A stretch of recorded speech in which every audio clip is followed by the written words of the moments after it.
ce que c'est qu'AlgoSup. Au-delà d'AlgoSup, je pense qu'il y a un potentiel énorme pour ce bâtiment. Comme vous le savez, nous, on démarre au Parc technologique de Sologne, dans les anciens locaux de Ledger, donc il y a 550 mètres carrés. On s'attend à avoir une quarantaine d'élèves à la première rentrée, septembre prochain. Et donc, on va saturer le lieu en 2-3 ans. Et donc, on essaye d'anticiper. Et c'est pour ça qu'on s'est intéressé de près au B3, puisque si tout va bien, en 2023, on pourra imaginer emménager là. Avec, si on se projette à plus long terme, la volonté d'avoir à peu près 500 élèves en 2030 à AlgoSup. En fait, il y a deux stratégies possibles au niveau des écoles. Soit vous jouez la proximité avec les élèves et vous ouvrez plein d'écoles partout. Soit le choix qu'on a fait nous, vous concentrez les ressources.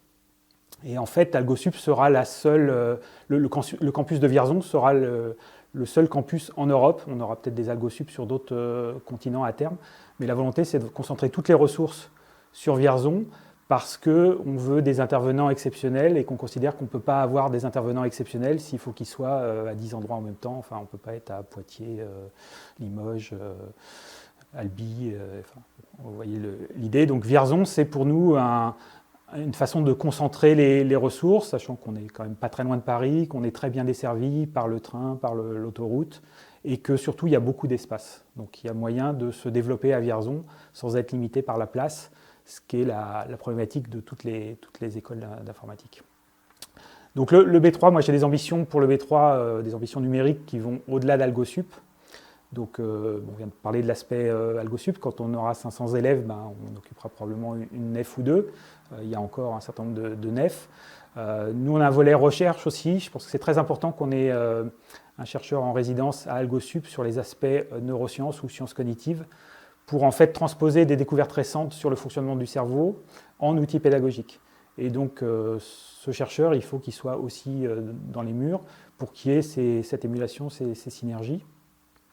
On a tous nos autres partenaires en termes d'éducation, puisque la Comcom avait eu la bonne idée de faire une étude sur toutes les formations numériques qui existaient en région et d'identifier des manques.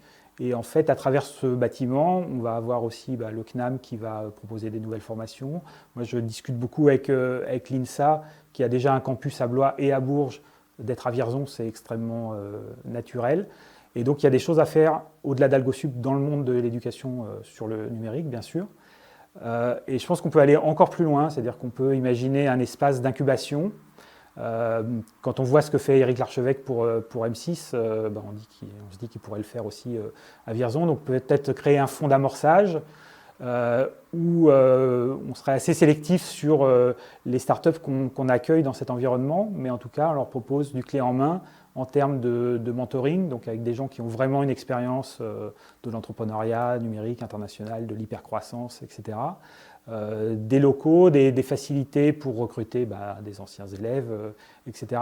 Et avec ce lieu, de créer vraiment un brassage et de faire en sorte que les startups végètent pas à cet endroit-là, c'est-à-dire soit elles réussissent, soit elles se plantent, mais en tout cas il faut que ça tourne, il faut qu'il y ait de la convection pour faire de la place pour d'autres, parce que le principe de la startup c'est ça, c'est prendre des risques, et donc ça ne marche pas à tous les coups, il faut assumer ça, il faut en être conscient, et il faut travailler dans ce sens-là. Donc je trouve ça formidable que vous soyez là pour inaugurer les travaux de réhabilitation de ce bâtiment. Moi j'adore le symbole de cet apogée industriel de Vierzon, du déclin qu'on connaît et puis d'une renaissance de ce bâtiment à travers le numérique. Je suis intimement convaincu que le numérique, c'est la revanche des villes moyennes.